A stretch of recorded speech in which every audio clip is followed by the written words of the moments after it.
자, 반갑습니다. 강북조합 학생 여러분, 한거리 선생님입니다. 자, 이번 영상은 과학 A 물질의 특성, 혼합물의 분리, 세 번째 소단원인 재결정을 이용한 분리 수업 영상입니다.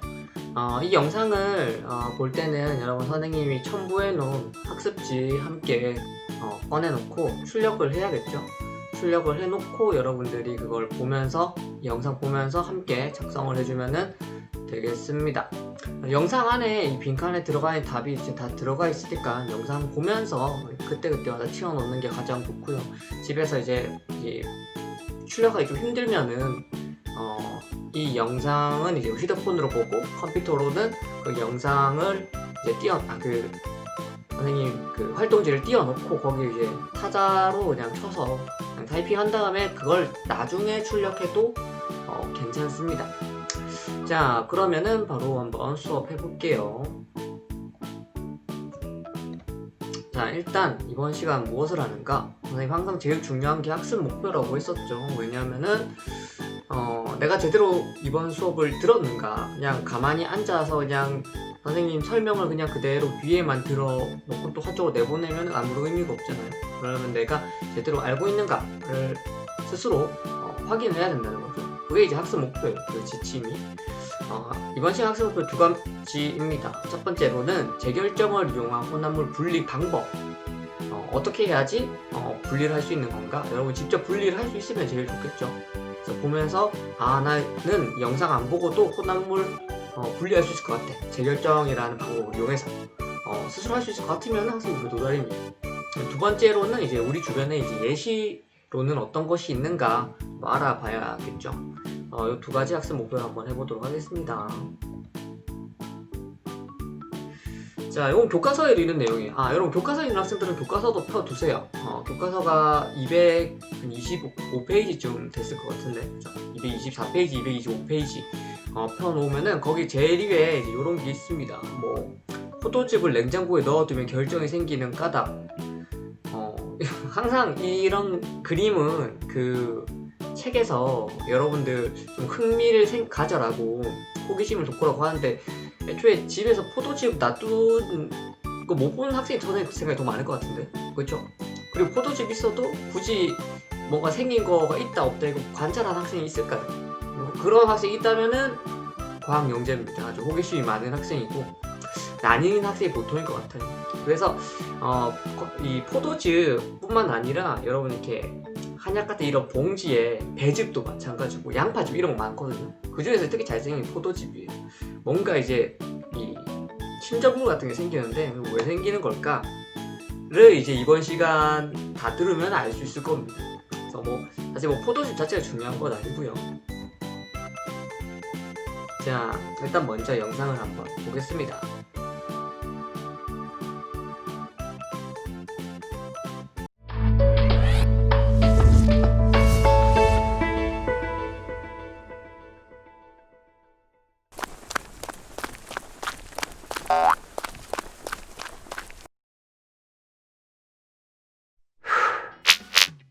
제2화 가루 혼합물을 분리하라.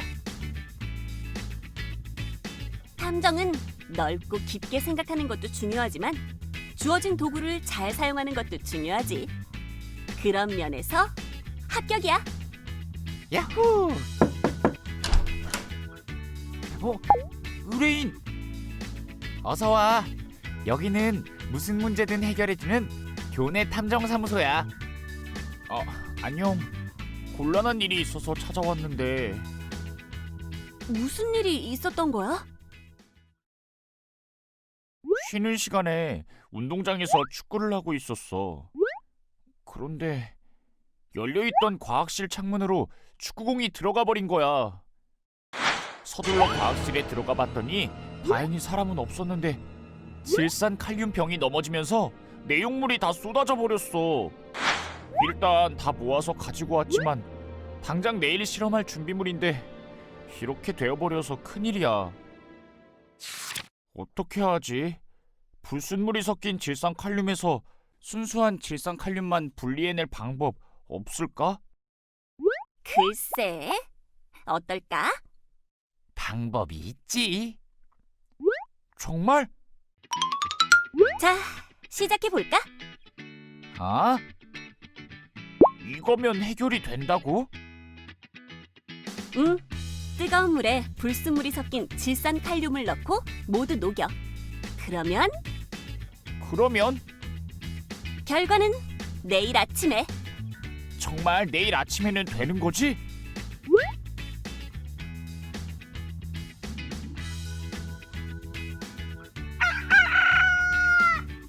자, 여기 있어. 우와, 고마워. 어떻게 한 거야? 재결정을 이용한 거야. 재결정? 질산칼륨의 용해도는 온도가 높을수록 커지거든. 그래서 더운 물에 질산칼륨을 모두 녹인 다음 물의 온도를 낮추면 질산칼륨의 용해도가 작아지면서 순수한 질산칼륨이 고체로 석출돼. 불순물은 양이 적기 때문에 온도가 낮아져도 물에 녹아 있거든. 그래서 이렇게 순수한 질산칼륨을 얻을 수 있는 거야. 대단해.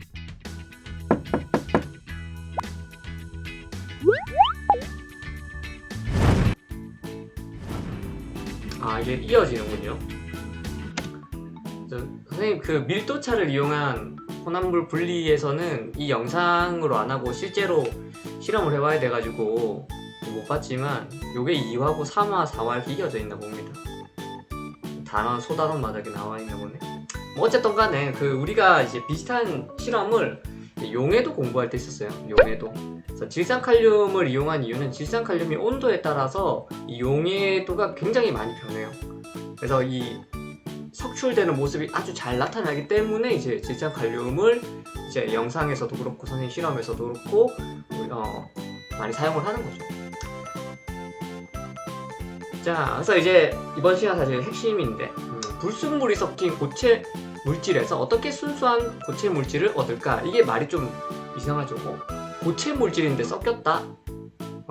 이게 이제 뭐 소금과 뭐 소금이 처음부터 깨끗한 소금이 아니잖아요. 그냥 소금 말고 뭐 다른 것들도 많은데 그 중에서 소금만 얻고 싶을 때 뭐 이런 경우에 이제 이런 방법을 쓰는 거예요. 아니면 이제 진짜로 이제 좀 화학적인 그런 실험을 해야 될 때 거기서 어떤 물질 성분을 실제로 분리해야 되는 사람들이 있죠. 뭐 실제로 이제 화학 쪽에 종사하는 사람들, 물질이 관련되어 있는 학문에 종사하는 사람들, 이런 경우에 이제 이런 방법들을 많이 사용을 한다라는 겁니다. 일단 이번 시간 핵심 목표는 이거예요. 불순물이 섞인 고체 물질에서 어떻게 순수한 한 가지 성분을 끄집어낼 수 있을까? 하나 자동적으로 분리가 된다는 것은 나머지 애들도 어떻게든 똑같은 방법을 여러 번 거치면 다 분리가 된다는 거잖아요. 그래서 한번 알아보도록 하겠습니다.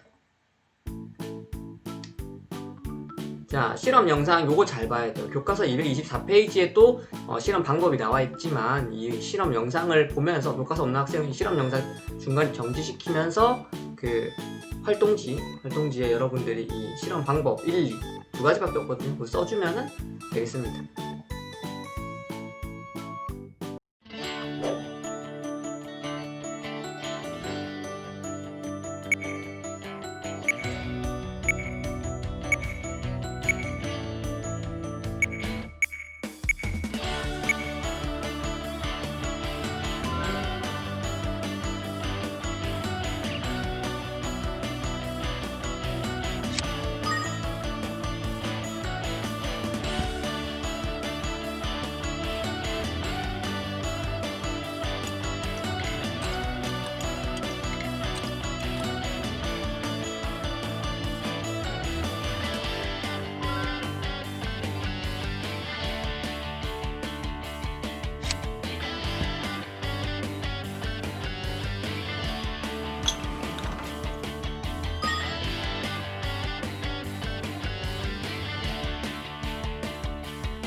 자, 영상으로 이제 다 못 쓴 학생이 있으니까 선생님과 함께 다시 한번 이 실험에 대해서 한번 봅시다.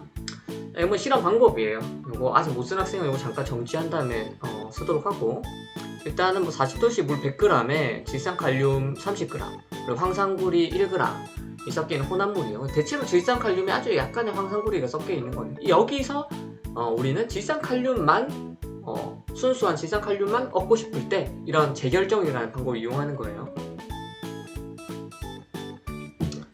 자, 그래서 얘네들을 이제 따뜻한 물에 녹여놨다가 이번엔 찬물로 바꾸면서 이제 온도를 냉각시키는 거예요. 그러면은 이제 온도에 따라서 이 용해도 변화가 큰 애가 나오겠죠. 이 경우에는 질산칼륨입니다.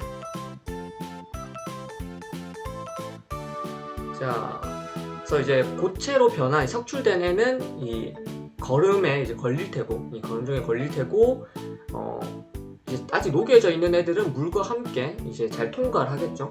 그러면서 이제 깔때기 부분에 이제 쌓여 있는 애들은 전부 다 질산칼륨이다라는 것을 알 수가 있는 겁니다. 요거는 여러분들이 직접 한번 해보길 바랍니다. 용해도 곡선은 시험에도 나온다고 했었죠. 그래서 용해도 부분에서 제일 어려운 게 용해도 곡선을 이해하는 거예요. 이 용해도 곡선을 보고 여러분들이 먼저 이 가로 세로를 탁 따라가야 돼요.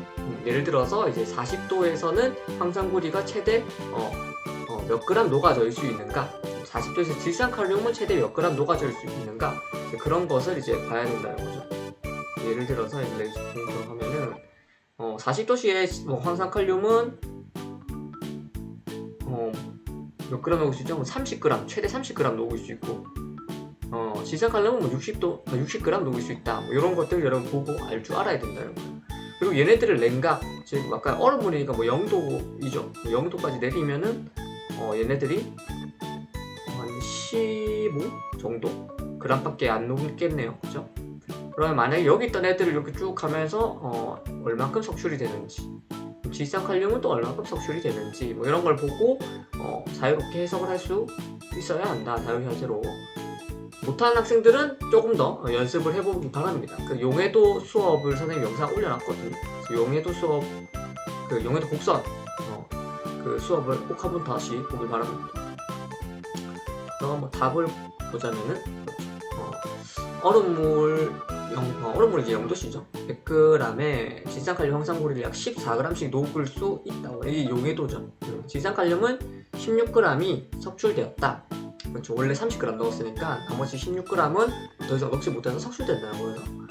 황산구리는 어차피 1g밖에 없으니까 그대로 아직 여유가 많죠. 얘는 아직 불포화 상태니까. 그렇죠?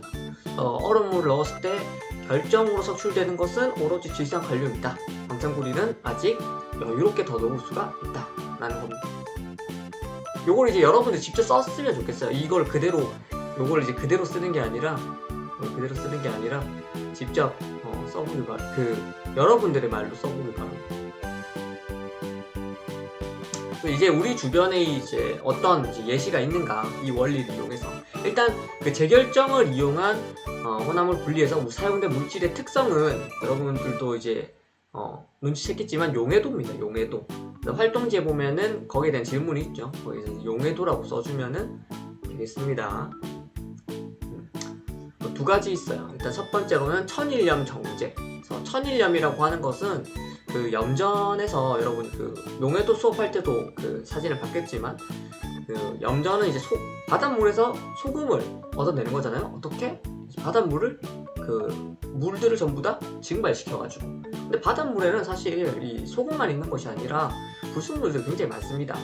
흙도 있을 거고, 아주 미세한 플라스틱들도 있을 거고, 많은 찌꺼기들이 있어요. 물론 소금이 훨씬 많겠지만, 근데 우리가 먹을 거잖아요. 일부라도 있으면 안 되죠. 그래서 천일염, 많은 소금에서 약간의 불순물을 제거하기 위해서는 어떻게 해야 될까? 가장 좋은 방법은 바로 재결정 이용 방법이라는 거죠. 왜? 재결정이라고 하는 것은 원래 이 고체 혼합물에서 아주 작은 불순물들을 분리시킬 때 가장 좋은 방법이니까. 그렇죠? 두 번째는 이제 약품 정제인데, 약품 정제라고 하는 건 사실 우리 일상생활에서 만나기 쉬운 건 아니죠. 좀 과학 전문적인 과학을 배운 사람들이 자신의 일로 하는 것들 중 하나인데, 여기에서도 이제 불순물 제거하는 방법으로 이 재결정을 이용한다. 왜냐? 우리 과학실에서 필요한 것들은 순수한 질산칼륨, 순수한 염화나트륨 이런 거잖아요. 근데 아주 약간의 불순물도 있으면 안 되기 때문에 전부 다 제거하기 위해서는 재결정이라고 하는 좋은 방법이 있다. 그것을 우리는 사용한다. 이때 사용된 물질의 특성은 요에도 이렇게 기억을 해주면은 되겠습니다. 항상 예시는 대표적인 예시 몇 가지는 꼭 기억을 해주세요. 자, 그래서 적은 양의 불순물이 섞여있는 고체 물질을 용매에 녹인 다음 용액이 온도를 낮추거나 용매를 지금 이거 뭐였죠? 오늘 이번 시간 가장 핵심 키워드죠. 그래서 재결정이다. 자, 호나무 분리 예시는 아까 했던 거 이거 2개 더 있었죠. 첫 번째는 이제 천일염이고요. 천일염 물에 녹인 다음 거른 장치로 거르면 물에 녹지 않는 불순물이 제거되고 거른 용액을 어떻게 증발시키면 소금 얻을 수 있다라는 겁니다. 그리고 아까 이건 그거였죠. 약품 정제. 자, 용해도를 이용한 호나무 분리 방법, 재결정 말고도 몇 가지 있거든요. 사실 재결정 안에 포함되어 있는 거기도 하고, 이 서로 한 가지만 사용하는 것이 아니라 서로 연계해서 호나무를 분리를 많이 합니다. 어떤 것이 있는가? 첫 번째로는 분별 결정이에요. 분별 결정. 이 재결정이랑 굉장히 비슷한 점이 많은데요. 재결정을 여러 번 반복하는 것이 분별 결정이다, 이렇게 생각해주면 아주 편하게 기억을 하는 방법이고, 재결정은 이제 하나하나 이렇게 따로 분리만 시키는 거예요. 그러니까 고체 혼합물에서 아까 전에는 질산칼륨이랑 붕산 이렇게 있었죠. 거기 여러 가지 있다 하더라도 일단 먼저 질산칼륨 하나만 분리시켰다 이러면은 재결정이에요. 근데 이걸 여러 번 반복하면은 거기 안에서도 붕산도 분리시킬 수 있을 거고, 염화나트륨 있으면 염화나트륨도 분리시킬 수 있을 거고. 왜 그게 가능하죠? 그 용해도 곡선에 보면은 온도에 따른 용해도 정도가 전부 제각각 변하기 때문이에요. 그래서 이걸 여러 번 재결정을 여러 번 반복하면은 그 중에서 하나씩 다 떼낼 수 있겠구나. 그것을 우리는 분별 결정이라고 하는 겁니다. 분별 결정은 재결정 여러 번 반복하는 것 뿐이니까 원리적으로는 재결정만 알고 있으면 돼요. 선생님은 괜히 어렵게 시험을 낸다 하면은 분별 결정을 낼 것 같지는 않습니다. 그리고 두 번째는 이제 추출이에요. 추출은 그 대표적으로 활동지에도 있는데 녹차 우려내기 같은 것들이 이제 추출이거든요. 근데 이제 혼합물에서 이제 특정한 성물 잘 녹인 용매를 사용하는데, 대표적으로 물을 많이 사용하지만 물 말고도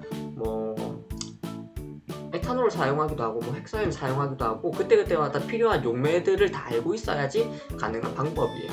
근데 이제 우리가 마시는 차 우려내기, 뭔가 이제 우려내는 거 있잖아요. 뭔가 끓여가지고 따뜻한 물로, 사골도 마찬가지고, 이런 것들은 전부 다 추출입니다. 대표적으로 아까 말했던 사골 우리기에서 그 국물에서 이제 우리 그 감칠맛 나는 부분들은 잘 이제 우려낼 수 있는데, 뼈나 이런 것들은 그대로 남잖아요. 그래서 만약 뼈랑 이 모든 성분들이 녹는 정도 다 똑같다면은 다 없어져 버리겠지. 그렇진 않다는 거죠. 그 녹차도 마찬가지죠. 녹차 잎 자체가 갑자기 사라지는 건 아니잖아요. 그 중에서 우리가 이제 맛이 좋고 향이 좋은 부분만 이제 싹 이제 추출되고, 나머지 부분은 이제 용해도, 물질이 녹는 정도가 달라서 녹지 않는다는 거죠. 그래서 추출도 용해도를 이용하는 방법 중에 하나다라고 볼 수가 있습니다. 자, 또 하나 이제 거름이에요. 거름은 아까 재결정 실험에서도 사용된 방법이기도 했었죠. 이 거름망에다가 이 고체 혼합물을 액체에 녹여서 이렇게 녹이면은, 그 거름망에 거르면은 물에 용매 잘 녹는, 용해도가 높은 애들은 물 따라 그대로 내려오고, 용해도가 낮은 애들은 용매 잘 녹지 않았으니까 걸려버리겠죠. 이런 방법도 이 물질 간의 용해도 차이를 이용한 혼합물 분리 방법이라는 겁니다. 그래서 제일 처음에 이제 교과서에 이제 포도즙 얘기가 나왔었잖아요. 포도즙을 냉장고에 넣어두면 결정이 생기는 까닭은 무엇일까? 그래서 결국에는 이제 온도가 낮아지면은 용해도도 떨어지니까, 고체 용질은 대체로 온도가 떨어지면은 용해도가 감소하기 때문이다 라는 거죠. 오늘 배운 내용들 전부 다 사실 우리가 제일 첫 번째 중단원에서 그 물질 특성 공부할 때 있죠. 그때 용해도를 꼼꼼하게 공부했으면은 뭐 다 그때 했던 내용의 반복이에요. 그냥 이제 새로운 이 분리 방법의 이름, 뭐 예시 이런 것들만 알아본 거고, 이제 과학 원리는 그때 배운 것이 사실은 90% 이상이다. 그래서 이번 내용이 뭔가 이해가 잘 안 간다 한다면은 그 용해도법을 다시 공부하는 게 가장 좋습니다.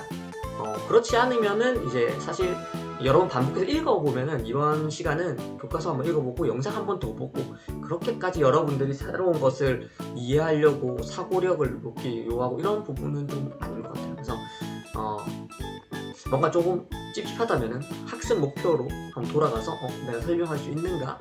아마 대부분 설명할 수 있을 거예요. 그렇게 어려운 부분이 아니었기 때문에. 만약 설명할 수 없다 그러면은 영상 한번 다시 보고, 그래도 뭔가 이해가 안 가는 부분이 있다 그럼 용해도를 공부하는 것이 방법입니다. 오늘 수업은 뭐 여기까지. 뭐 이런 것들은 스스로 확인하기, 교과서에 다 있는 내용이니까 한번 해보기를 바랍니다. 그래서 다음 시간에는 이제 크로마토그래피라고 하는 우리가 중단원, 첫 번째 중단원, 이 물질의 특성에서 배우지 않은 성질을 이용한 분리 방법이 나왔어요. 그래서 요거를 하면서 이제 단원을 마무리하도록 하겠습니다. 수고했습니다. 그럼 안녕. 활동지 꼭 다 채우세요.